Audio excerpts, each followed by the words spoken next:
We've configured advanced AIs into economic and trade experts. Then we gave them a debate forum and added 15 AI models to judge each round. No human emotions here, just solid arguments. That sounds very interesting. Stick around to see who wins, but don't cheat yourself by skipping ahead. We start by asking, are tariffs a smart economic strategy or a costly mistake? Let me address that first. Tariffs often do more harm than good. They function as taxes, and consumers ultimately bear the cost through higher prices on essential goods like food, electronics, and raw materials. Britain's corn laws aimed to protect domestic farmers, but made food so expensive that riots broke out until the laws were repealed, leading to lower prices and increased trade. The Smoot-Hawley Tariff Act of 1930 is another cautionary tale. Its sweeping import taxes provoked international retaliation, causing global trade to collapse and worsening the Great Depression. Economic theory backs these realities. David Ricardo's principle of comparative advantage shows that nations prosper most when they specialize in what they do best and trade freely. Following World War II, nations that reduced tariffs saw explosive economic growth and rising living standards. While protectionism claims to protect jobs, it often backfires by shrinking trade, disrupting supply chains, and ultimately harming more workers than it helps. Tariffs may provide short-term government revenue, but in the long run, they stifle competition and innovation, making industries less competitive globally.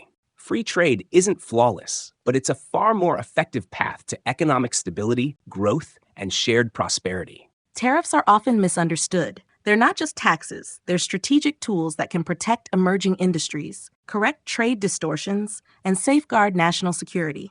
History offers compelling examples. The U.S. Tariff Act of 1789 shielded young industries from British dominance, allowing them to develop into a robust industrial base, while Alexander Hamilton's 1791 policies and McKinley's late 19th century protectionism helped transform the U.S. into an economic powerhouse. This aligns with the infant industry argument. Just as training wheels help a child learn to ride, temporary tariffs can give fledgling industries the support they need to compete globally.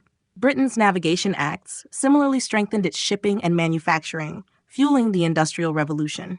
In modern times, unchecked free trade risks hollowing out key sectors like steel, farming, and technology when foreign governments heavily subsidize their industries, as seen in China's overwhelming manufacturing dominance after joining the WTO in 2001. While tariffs may temporarily raise consumer prices, they prevent the permanent loss of entire industries, securing jobs and ensuring economic resilience in times of crisis. Now let's move into the cross-examination. You argue tariffs protect national interests, but don't they mostly just help a few companies while making life harder for everyone else? There's an economic idea called consumer sovereignty. It means markets should focus on what people want to buy, not what a handful of businesses want to sell. When we put up tariffs, prices go up. Think of paying more for shoes or bread.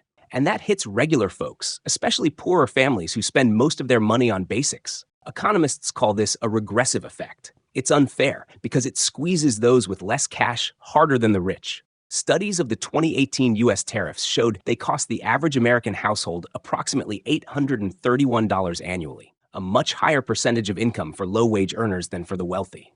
Consumer sovereignty sounds fair, but it only works if everyone plays by the same rules, and global trade rarely does. Countries like China manipulate currency and heavily subsidize industries, causing massive job losses abroad. America lost over 3 million manufacturing jobs since 2001 due to unfair trade practices. Tariffs can fight back through optimal tariff theory, allowing a powerful country, like Britain or the U.S., to negotiate better trade deals and prevent abuses. This isn't theoretical. The U.S. imposed tariffs on Japanese motorcycles in the 1980s, saving Harley-Davidson, preserving thousands of American jobs, and later allowing tariffs to be phased out once the industry stabilized.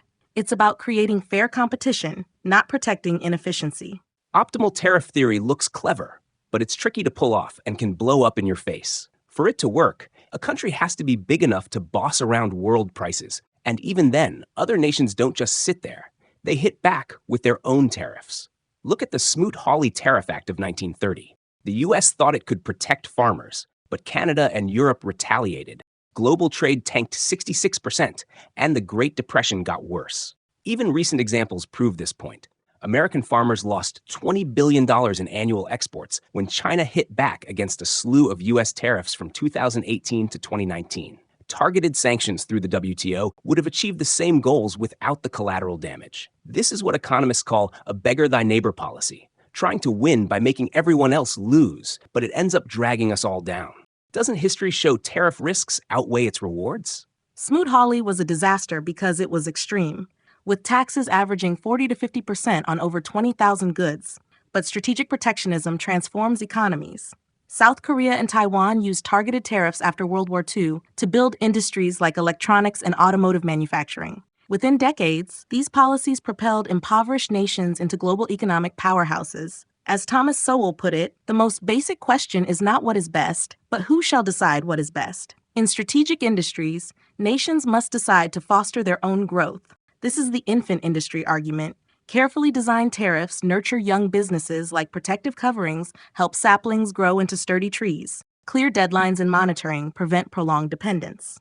Done correctly, tariffs don't merely protect, they create globally dominant competitors.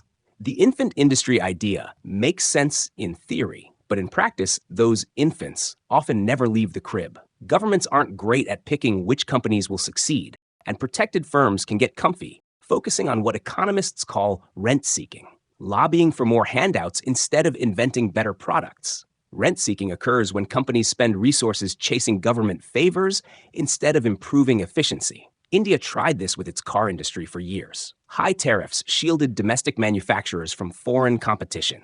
The infamous ambassador car remained virtually unchanged for decades under this protection, while countries with more open markets saw rapid innovation and price decreases.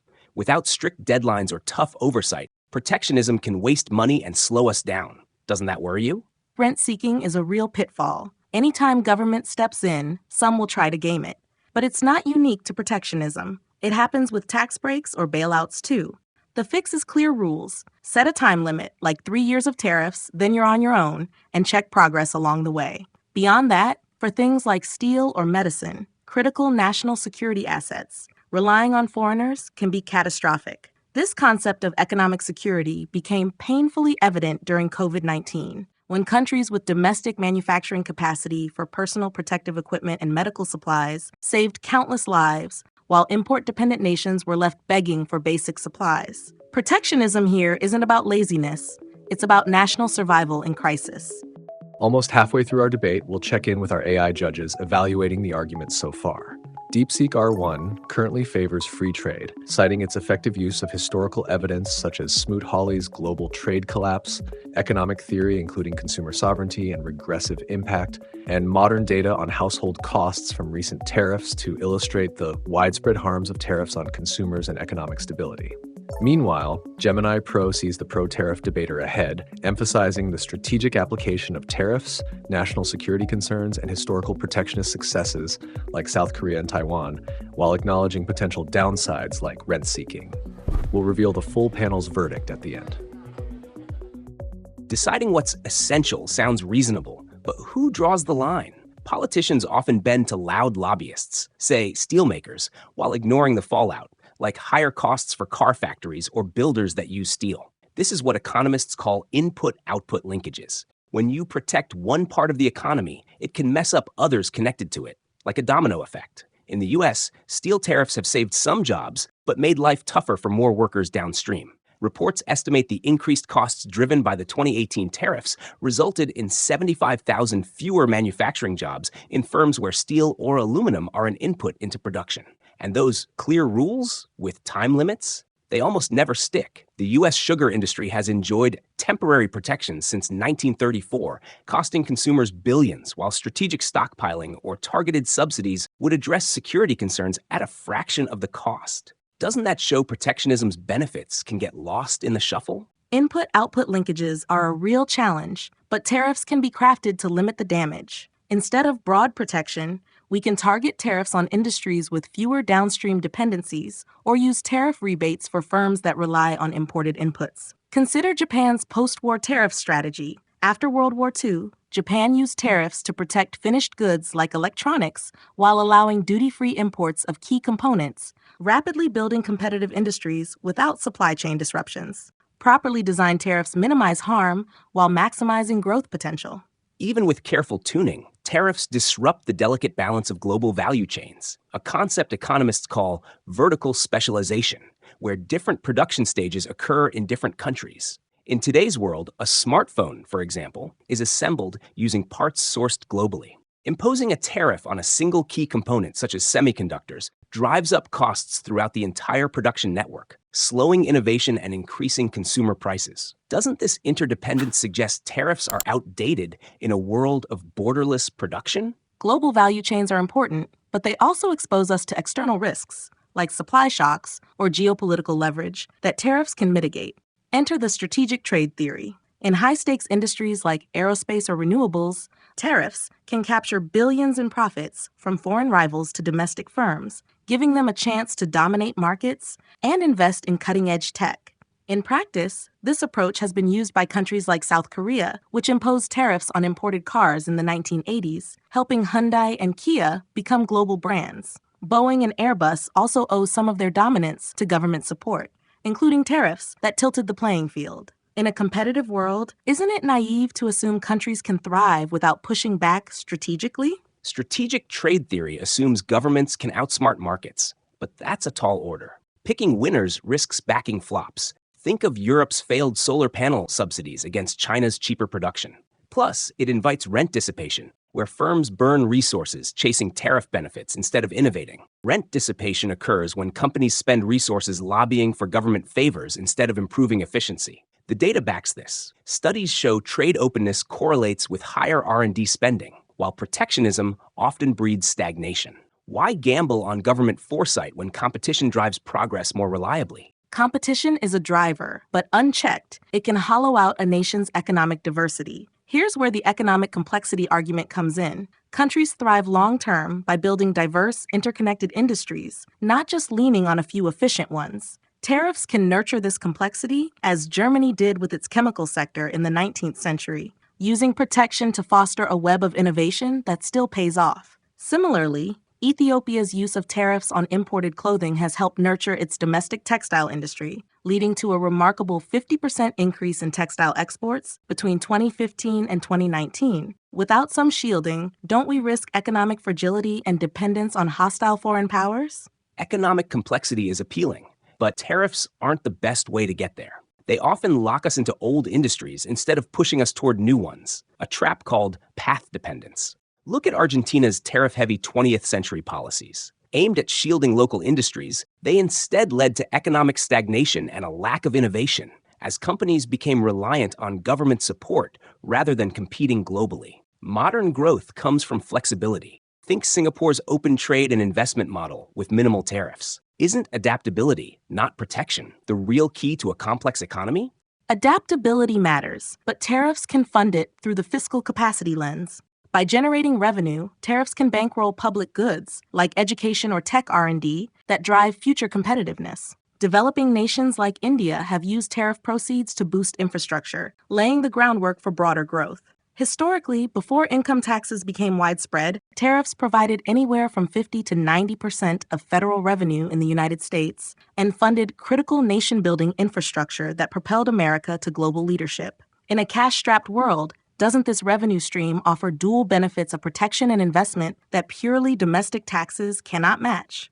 Tariff revenue sounds nice, but it's like trying to get a larger slice from a shrinking pie. In today's globalized economy, imports are tightly interwoven into international supply chains. So heavy tariffs not only disrupt these networks, but also shrink the overall value of imports. This makes it difficult to raise significant revenue without provoking retaliatory measures from trade partners. Plus, there's the deadweight loss problem. Tariffs distort prices, killing off some trade that would have benefited both sides. Deadweight loss is the economic cost of market inefficiency. Economists estimate this inefficiency often outweighs revenue gains, as seen with high tariff regimes in Latin America that stalled growth. Modern tax instruments like value-added tax, VAT, generate 5 to 10 times more revenue with dramatically less economic distortion. Unlike tariffs that tax only imports and create border friction, VAT applies evenly to all consumption regardless of origin, capturing a much broader tax base while maintaining trade neutrality. Why not use progressive taxes or trade agreements to fund progress without choking the market?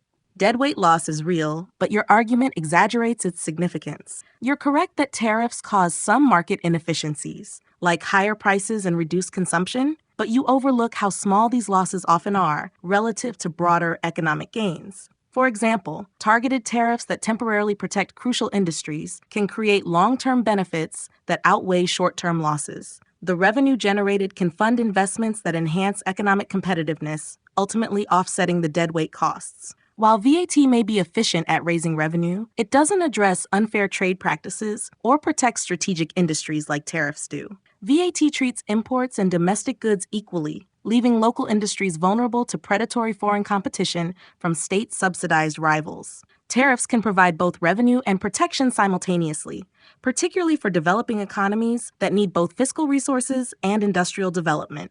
Even with VAT, countries still maintain strategic tariffs for key sectors, precisely because they serve dual economic purposes that consumption taxes alone cannot. Before we turn to our AI judges for the final verdict, each debater will deliver short closing statements. Protectionism promises safety but delivers economic stagnation. The Corn Laws starved Britain's poor. Smoot-Hawley deepened the Great Depression through devastating trade wars. Free trade has consistently proven superior. Post-1947 GATT agreements slashed tariffs and doubled global prosperity in mere decades. While imperfect, open markets drive innovation, enhance productivity, and create more opportunities than protectionism ever could. Even temporary tariffs become permanent as protected industries grow politically powerful rather than globally competitive. Strategic protectionism fuels dominance, not decline. Britain's trade policies built an empire. America's tariffs forged the world's strongest economy. Today, as rivals manipulate markets and currencies, protective measures aren't just economic, they're essential for national security. Losing industries like steel or tech to foreign subsidies costs more than a slight price increase. It erodes our independence. Smart, targeted protectionism preserves jobs, secures critical industries, and ensures resilience against hostile powers. Free trade sounds ideal, but without safeguards, we risk economic fragility and foreign dependence. As we wrap up the debate, we now go to our 15 independent AI judges who have evaluated the arguments. Claude thought the free trade side won by demonstrating how protectionism's theoretical benefits rarely materialize in practice, with protected industries typically engaging in rent-seeking rather than innovation, and with the broader economy suffering deadweight losses that consistently outweigh any narrow sectoral gains.